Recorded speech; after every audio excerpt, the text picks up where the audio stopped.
My next guest shares his story of going from $50,000 in debt to making about $3 million in revenue a year with real estate. He starts his journey off by talking about getting into engineering school, then becoming an engineer and realizing that working a job can actually take a really long time to pay off debt and to build wealth. That's what led him to creating passive income with real estate. So in this episode, he talks about how long it took to become a full-time real estate investor, what kind of properties he looks for, what are red flags to look for on an application, that part was really valuable, and how he scaled his company to about $3 million in revenue. All right, let's get into it. Please welcome Mathew Pezon. Mathew, welcome to the show. Sean, thanks for having me. Good to have you here. So why don't you kick us off and tell us about your background? Sure thing. So I am from the fourth generation of engineers, electrical, mechanical. So I went to college to learn chemical engineering, and I was one test actually away from becoming a licensed chemical engineer. So I never took the test. And out of college, so I got my first job in 2010 for a large chemical company. I had no inclinations of being an entrepreneur. I didn't know what real estate ownership even was. And I just knew that I had 50 grand of debt and I needed to get a job to pay it back, which I think is a somewhat typical path for those that take the college route. So I was placed in a career development program for a large chemicals company, and we rotated positions. We tried different roles to figure out where we wanted to work in that chemicals company. And from there, my first job was I went into an IT role, and my boss told me that I was the worst employee he ever had and the company should fire me. And it was hard at the time. I was afraid. I was 22. How am I going to pay all these bills? How am I going to pay back my student loans? What am I going to do? And it was eye-opening for me. There were no processes, no procedures. It was just sink or swim, like go build this server. Like that's all it was. Mm-hmm. And we were using this like ancient coding language. It was awful. I hated it. And apparently he didn't like me. So that was when I realized I needed to go into entrepreneurship. And I worked for 3 more years for the same company. I went and did a Fulbright scholarship in Madrid, Spain. And I did my a master's in international management degree. And that's when I learned about entrepreneurship, about problem solving, using business to create value in society. And I knew when I got back to the US that I wanted to buy houses. And then I started buying houses and working a full-time job in 2014. So I worked a full-time job so I could get loans, was buying houses on the side. And I did that for 10 years, approximately 9 years. And now I run my own real estate company. So that's my general professional trajectory. On the personal side, my wife and I have 3 kids under 3. It's busy at home, and we wouldn't have it any other way. So lots going on. 3 kids under 3. Are we talking about you got a set of twins in there? Oh yeah. Our twins were born 2 months ago. Not good for you. Usually when I hear 3 under that age, because I've only run into this before, it's like, okay, there's twins in there for sure. Yes. Yeah, that's right. So lots going on, and we're super happy. That's awesome. I love the backstory here. 50K in debt, paid off. How long did it take to pay off the 50K? It took about 2.5 years. Okay. At the time, I think I was making like $60,000 or $65,000 a year. Mm-hmm. And I was living really low cost, like in a friend's basement, basically paying next to nothing in rent, eating ramen, just rice and beans, just doing mm-hmm. A little bit extreme type thing so I could pay off that debt. Right. And get away from that. Because I wanted to go to business school. I wanted to go to Europe, and I thought that I had to be debt free to do that. I don't know why I thought that, but I thought that I had to get out of debt before I went back to school. So sure. That's 50 grand of debt. Pretty good. 2.5 years. And even though you didn't really have to, it's still good mindset. Sounds like you're probably following the Dave Ramsey protocol there. Like, at the time, right. Don't go out to dinner. Don't have any fun. Like fun is, I'm just kidding. I rag on his program a little, but there are principles that do make a lot of sense. All right. Well, let's dive into your business a little bit here. A lot of people that have invested in real estate that have been on this show, they really start with single family, and then they kind of graduate to multifamily and then up to syndicate. Did you start with single family? I did. The first house that I bought was a Okay. single family, and then I bought a 4 unit. I did an FHA. But Nice. I haven't actually taken any money from investors for syndications. And really, and the largest property that I own is it's six. Actually, I have two 10 units. So, Okay. but I don't really do 50, 100 units. I buy a lot of single families and they add up to those numbers, but I didn't take the traditional path, I guess, in real estate ownership. Right. Although a few people have done what you did, and to the listeners out there, this is really important. If you want to invest in real estate, just keep your day job, number one, because Yeah, you can get help from a bank. There have been people that make the mistake, they go all in, and then it's like, oh, you can't get a loan because now you're an entrepreneur with no income. So the banks are like, nope. So it sounds like you kept your day job for 9 or 10 years, you said? that's right. Yeah, Yep. for that very reason. Yep. And that is the standard to the listeners out there. If this is one of the first episodes on real estate, that seems to be the trend is about 10 years. You want to keep your day job, you're investing, and then you'll have enough revenue, enough passive income to say, hey, I can step away from my day job. I'm making more than enough. So sounds like that's exactly what you did.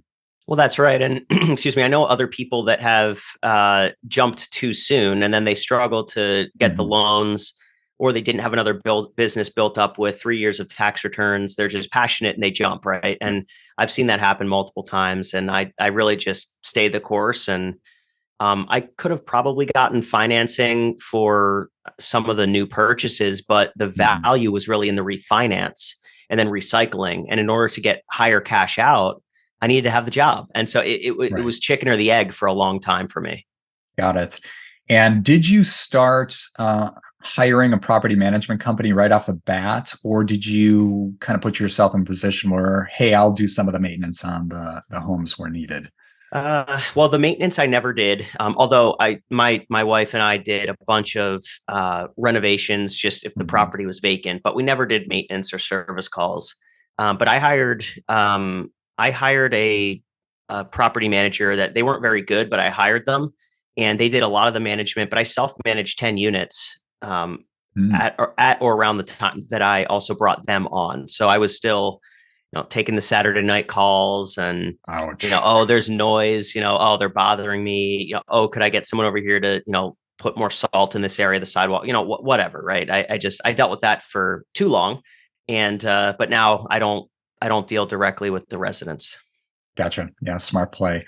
And this will be good too. We with this podcast, we dive into the numbers a little bit. So I assume you're paying a property management fee percentage between 8 and 15%, somewhere in there. Is that correct? I usually pay 10%. 10. Okay, nice. Yep. All right. Well, let's dive into your specific strategy a little bit. We're going to talk about what I like to talk about are locations and probably property sizes, what kind of investment levels. So let's start with the locations first. Where are these properties? Are they in your city or area? Do you invest in other cities outside of your city? Right. So they're within an hour to an hour and a half driving distance from me. When I was getting started, 20 minutes. But now that I'm more comfortable and have a team, I can go further away. But it was Okay. just local and the property locations within my market. So I live in the Lehigh Valley, Pennsylvania, Got it. Allentown, Easton, Bethlehem, about an hour from Philadelphia, north. Um, so a lot of the times they were basically urban type town or row houses that needed maybe $20,000 to $30,000 worth of work, but Got almost it. always in an urban environment in the beginning. Now I buy more suburban or even rural homes Hmm. if it makes sense, but in the beginning it was only urban. Urban, right. Some of the other people on podcasts have talked about finding areas that are closer to let's say hospitals. If you can get nurses and doctors, somebody who's in med school, the reason is a lot of these people they're renting, but they're not really living in your your property, which means there's no parties, there's no Right. breaking of equipment or utilities. That's a good renter. So I'm curious, what's your strategy? What kind of properties are you looking for in the urban side? Yep. Workforce housing, long-term family type situations where they would tend to stay. I've purchased a lot more single-family homes. They're more desirable. There's a yard. There typically is more privacy than like an apartment building with shared spaces and different things. So that's been my model. But I also don't like the transiency of some of like the medium term rentals, especially the short term rentals. It's a lot more management intensive versus a family that lives there for 5 or 7 years, which is who we try to cater to. Got it. So that's what I've found. The turnover costs are killer. So I've tried to buy the properties where it's likely that a family would stay. But to your point, near amenities, near hospitals, near grocery stores, if Yep. putting washer dryer hookups in the homes. But if you can't, or it's an apartment situation, is there a laundromat nearby? Like, what do Mhm. people need? And then being close to that. Right. Yeah. Good call. I never thought of it that way. I always thought of like that's great if you can find an area that has, nurses, doctors in med school, police officers just getting started, firefighters. I say police officers and firefighters because I actually talked to a guy who said they're great because they're usually very responsible. They're not going to throw a party in most cases. There may be anomalies out there, but they're going to take pretty good care of your apartment. And of course, not everybody, but certain people get to a certain point in their life where they saved up money and then they can go buy their own home. But it's a good demographic to focus on first. I've never asked this question before. When you're looking at applications and who can stay in the properties that you're renting, what are some red flags that jump out at you? Oh yeah, we have a whole procedure on that. I mean, we look at the credit report of the applicant. Do they have recent? So what's the score? But then why is the score what the score is? Got it. We look for employment, like how long have they been at their current employer, or are they hopping around jobs a whole bunch? Have they had periods of Yeah. where they haven't had income? Now that's not to say that if someone is receiving social security income or unemployment income or other things, that's fine too. It's just if there's 6 months where we don't know what's going on, that's a red flag. How long were they at the prior residence? Were they at 10 homes in 5 years? Then it's likely they're going to be at 11 homes in 5.5 years, right? So, you know, all those types of things we try to gather. We call the current landlord where they're living just to verify. We call the employers. Sometimes we see fake pay stubs and other things, so we just call and verify. I mean, there's just so much. We've seen it all with respect to all the applications, and do they? I mean, an obvious one is, do they make enough money to Right. pay the rent, right? So the minimum we accept is 2.5 times what the rent is for their take home pay. Just because if it's any less than that, they're extremely cost burdened. It's Yes. more than 40% of their income is going to rent. It's not going to work, right? So all those things are things we look for. Got it. And today you have a little over, it sounds like 200 properties, or That's right. would you call them properties or more doors? Doors. I don't really like that term, but yeah, Okay. it's like houses or apartments. Yeah, there you Yeah, go. Yeah, yeah, because I've been down this road, some people phrase it as doors. You could have yeah. an 8 unit complex. There you go. You got 8 doors, one building. Um, but yeah, good call there. And then what is the average rent you like to collect per unit?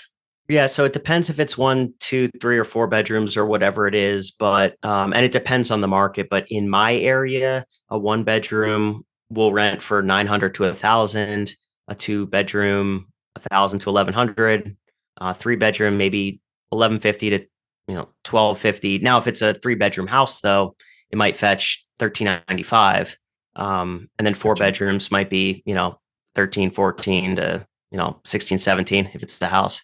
Sure. Okay. Interesting. I've heard it. You get up to 3, 4 bedrooms. They can be 2,000 or more. So it sounds like where you're living, housing is maybe a little more affordable. I could be wrong on this, but I have heard That's numbers right. that can push 2,000. Oh yeah, I mean there was an article, I think it was the Wall Street Journal 3 or 4 years back, but Allentown is one of the most undervalued markets Hmm. in the United States. So it's we're close to Philadelphia, New York, and there's issues and affordability issues, other issues in those locations, and the Lehigh Valley has been a safe haven for affordability and quality of life that some of the larger areas with bigger problems, Sure. people come to this area. So Gotcha. And do you have kind of like a threshold? like for profit margin you'd like to make per property? So I- that's an interesting question. I mean, the passive income side of things, I really like to be a positive $200 per unit per month, but it's tough to really quantify that because you could have a roof go bad and then, all right, well, it's going to take 4 years to pay that back. And so it's tricky. The way that I look at, okay, am I going to buy an asset or a house or am I not going to buy it?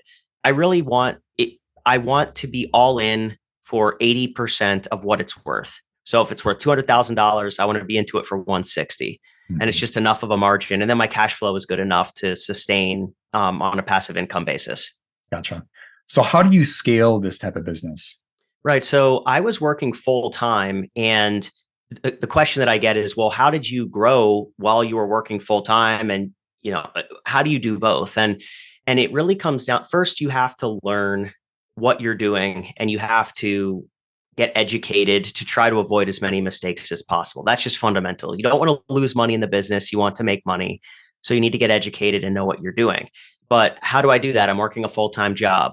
Well, I spent nights and weekends. I would get up early on Saturdays. I met a group of investors. We'd go around and look at properties. I met people, built relationships, got educated. And I had to, in order to say yes to those things, I had to say no to other things.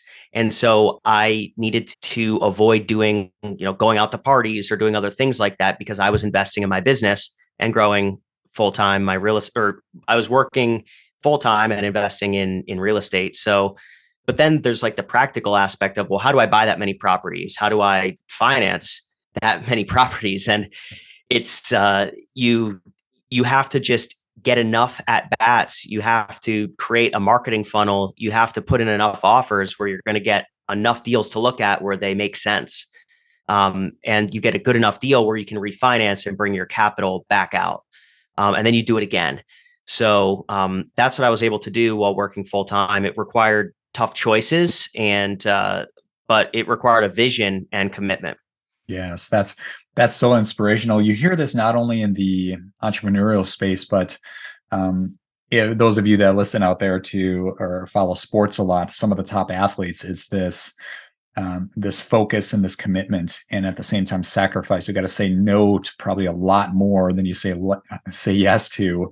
But if you stick to the plan, great things can happen. In your case, it's about 9 or 10 years. That's a long time, but I give you a lot of credit there.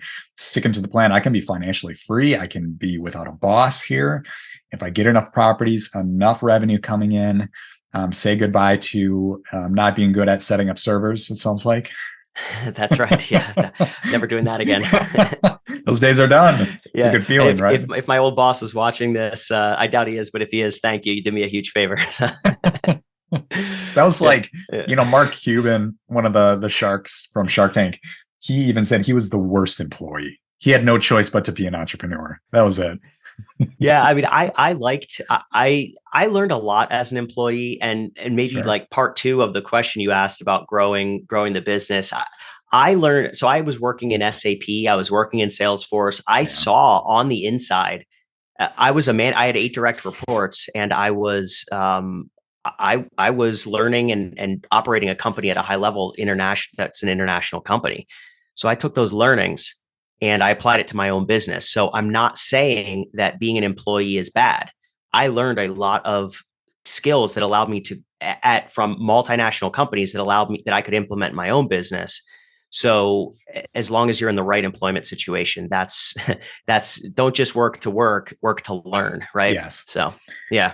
I 100% agree because I spent about 12 years. My goal with this is going back to like 2010. I wanted to work 2 years in big business, turned into 12. It took a little longer than expected, but before I could go full time with a company ticker today. But yeah, my objective, yeah, it's good to learn your job, but that's not your goal. Like I always tell you, you want to learn the business. How does a business really scale? I look at the triple threat: marketing, sales, and operations. How do you scale those three things? How do big businesses, especially public companies, how do they do that? So it sounds like you did the exact same thing. Like get in, do your best on your job, but learn the company. How does this company scale? How does it move? Because you can always apply that to another business you work for. another company to work for, or in your case, start your own business. Yeah, that's right. And I took the approach that I'm going to work to learn, and I'm going to learn how, because I had to train folks, I had to mentor folks, I Mhm. had to be a leader. And so now that I started my own company, I can apply those principles here. So that was huge. I learned a lot working for a large company. This podcast episode is sponsored by Ticker. Ticker is a platform that helps you manage your own investments with confidence. Check this out. Let's search for Apple. You can see Apple is on sale. That's looking good. Score is 61 out of 100, and margin of safety is 75%. Higher the score, the safer the investment, and the higher the margin of safety, the higher potential returns you can make. In this case, you can see the share price is 175 as of the recording of this video, and the upside potential, the fair value, is 398. All right, let's look at a different stock. We'll go to GameStop. In this case, GameStop is overpriced. Scores 39 out of 100. That's not looking too good. And the margin of safety is 0%. Here's some other features within. You can create your own custom dashboard. I like to set up and take a look at the top gainers and losers in the last 24 hours.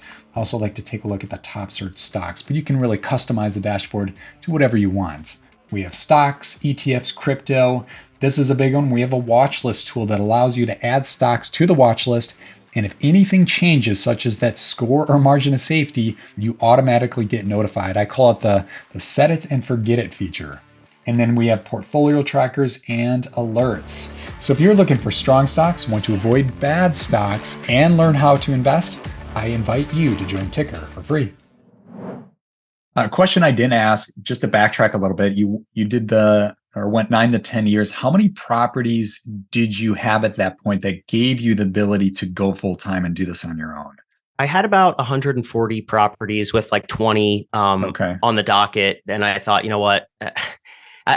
For me, it was an opportunity cost because my wife had, we had our son, and this is before we had the twins. And I just realized, wow, I'm going to have to choose between my job, my family, and buying real estate. And I wasn't willing to give up my family. I Right. wasn't willing to give up buying real estate. So that left the job. That Yep. left the job. But I had accumulated enough. I had planned enough. I had executed enough where it was time. And I saw that the value of my time, I was taking a pay cut by working my job, and I wasn't willing to, and I was losing time with my family and getting stressed. And I just decided that's it. Yep. Out. Yeah. Yeah, Yeah. you hit a certain point. You want to bootstrap. I'm a big fan of bootstrapping. Like you want to keep your job, keep things moving in parallel. That business, whatever it is, whether you're investing in real estate or starting a company, whether it's service or product based, you're going to have to move things along. You figure out what moves the needle the most. You get really good at time management. But yeah, you got to pull the plug at some point, like you did. I'm out of here. It's time to do this. Well, that's right. And for us, it was after we closed on our primary residence, and then I Mhm. took a little bit more time to make sure everything was good. But I remember I told my boss that I was moving on, and I thought that I would feel really happy, and I guess I was, but it was more of a humbling Yeah. um, experience for me that okay, it's all on me. There's no boss anymore. There's no one giving me a paycheck. It's up to me now. So Yeah. it was a sobering experience. It wasn't what I had imagined for all those years that I was just gonna, I don't know what I thought, have some type of a party or, oh, this is going to be great. It was No. a little bit more like scary and okay, I got to buckle down now. Yeah, especially if you have a family, it's like, well, I'm starting this business for a reason, like to help my family, put in your case, put your kids in a good spot financially, I imagine. It's like, you got to do this. It's now or never. And I'm not going to sit around here playing games. It's like, it's go time. That's at least the language I tell myself. Yeah, well, So, that's what happened for yeah. me. I buckled down and really got to work, and that's how once I had the time full time to build the business. That's when I started recording Zoom calls and building Yeah. documents, building procedures. Okay, we have this acquisitions funnel. Who does what? What and how do they do that? Where's the training? Like, show me the documentation was what I said to myself for the past year, because if it's all in my head, there's no organizational knowledge, there's no it's everyone's coming to me and I need to give them training tools. So I spent the last year really building the infrastructure. Yes, nice. And how big is your team today? Right. So our team, so we have two acquisitions managers that are locally. We have well, it's five. It's about to be six office staff, myself, and then a couple of part-time employees, and then some various 1099s. And then, of course, all the management companies. I mean, we probably indirectly employ 20 or 30 people between the Yes. rehab crews and the managers, the office staff, but they're on that's a 1099 relationship. Yes, yes, kind of like a contractor base. Yep. Right. Gotcha. But it's 10 full-time employees. Good for Um, you. Awesome. yeah. And can you share with us what are the top line revenues of the company to date? Right. So it's on the rental side, we're doing a little over $3 million of rents collected Nice. every year. But then we also sell properties that we've owned for maybe 7 or 8 years. Hmm. So we sold about $1.5 million worth of like basically capital gains in Yes. so far this year. So I mean we'll offset some of that, but Hmm. Yeah. that's just a general like temperature check on where we're at. Nice. Good for you. I assume you just reapply that, take the revenue you generate from selling, put it back into other properties you've identified. Well, that's right. Or we do improvements. We repair. We have we have this bucket of Yeah. capital projects we have to do. This roof, this boiler, this facade, whatever, and we Yeah. invest. Reinvest into the properties we already own before we buy new ones. Because for me, I was never the type of like suck the property dry, like do no repairs, like profit at all costs. That was never me. I always saw the family who's living there. Is it a good experience for them? Will they want to stay? So we reinvest, but then That's great. and we also save for reserves, and then whatever's left, we buy more with. Yeah. You hit a hot point there, which can be applied to really any business, is talk to your customers, Yeah, find out those pain points. And you can, if you want, because you made a really good point about long-term renters, it's a lot of headache of like the turnover costs.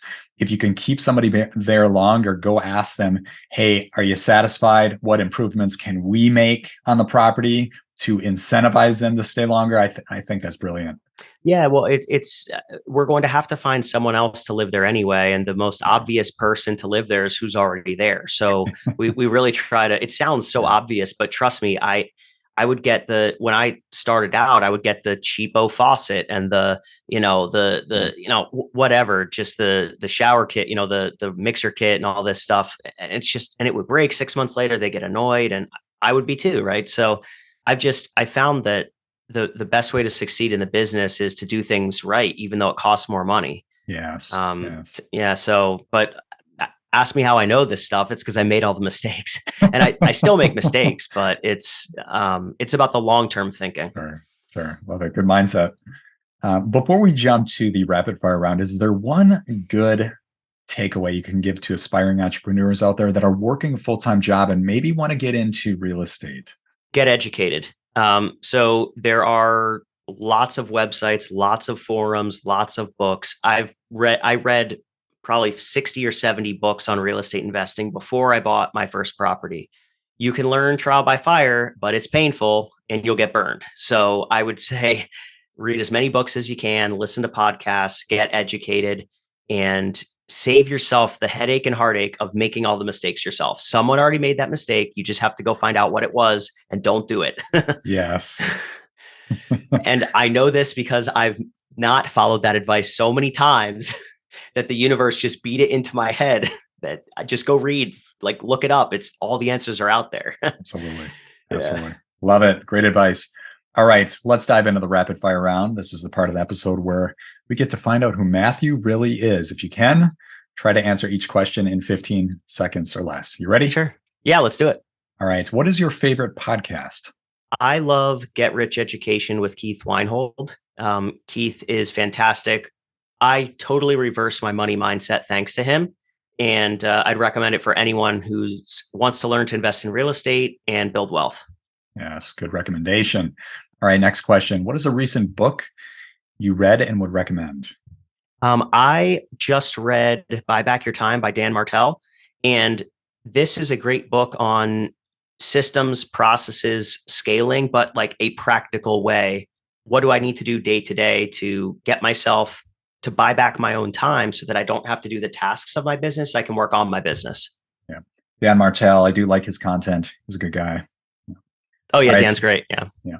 All right. Movie question. Here we go. What is your favorite movie? So I'm not a big movie guy, but I just watched Home Alone, and I've always watched that movie. I love it. It's great. And we're recording this around the holidays, so love that movie. Just always cracks me up. It's on the list. I had to hit the usual suspects for Christmas movies, starting with Die Hard, moving over to Christmas Vacation. There's one more in there, not as good, but I can't think of it. But yeah, Home Alone, it's on the list. Oh yeah, top for me. Nice. All right. What is the worst advice you ever received? Get out of debt.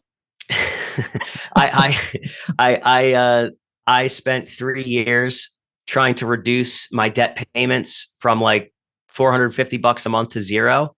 If I only would have realized that I could have if I could have taken all that money and bought 4 houses that made $150 each, the residents could have paid it off. But instead I was living in friends' basements and cutting my lifestyle to pay off debt when I could have just been using rents. I could have taken on more debt instead of getting out of debt to accomplish my goals. You've given a ton of great advice in this episode. And that right there, I love that. There's so many people, they can't stomach a little bit of debt, and it puts blinders up in front of them and what can be achieved. And what you just explained there is brilliant. I only know because I did it all wrong, and I lost 3 years of cutting my lifestyle. My early 20s, I should have been doing different things, enjoying, learning, growing, and I was afraid. And it drove me to make decisions that I regret. Yeah. Yeah. Awesome. All right. Flip that equation. What's the best advice you ever received? Get mortgages and buy property. I mean, so literally exactly the opposite. Yeah, if the worst advice was get out of debt, the best advice is here's how you use debt as a tool. You can use a hammer for good, or you can smash your finger, right? So if you get educated, going back to my first answer, and you learn how to use debt as a tool and as an instrument, it can be a valuable asset. But if you don't, then you can get burned. So get educated, learn how to use debt appropriately, scale a business, build a team, and get educated to do all those things. Yeah. It is the name of the game with real estate. You do have to stomach some debt, but you do things right, it can pay off. It's leverage. It's leverage. Exactly. Yeah. Yep. All right. Last question here, the time machine question. If you could go back in time to give your younger self advice, what age would you visit and what would you say? I would go back to when I was 18, first going to college. I still would go. I went to Lafayette College. I still would go, but I would tell myself to focus on the reason that I was going, which was that I wanted to have a profession, make money, achieve, build wealth. And I would have said to my 18-year-old self to focus less on the schooling and the education part, and more on the reason why I was there, and really study money, study wealth, and get to the whole purpose of why I went to that school to begin with. Yeah. Awesome. Love the advice. All right, Mathew, where can the audience reach you? They can reach me on my website, pezonproperties.com. They can fill out our form there, and love to talk to anyone who's interested in learning about real estate. Awesome. Well, thank you so much for your time. We'll see you. Sean, it's been a pleasure, Sean. Thank you.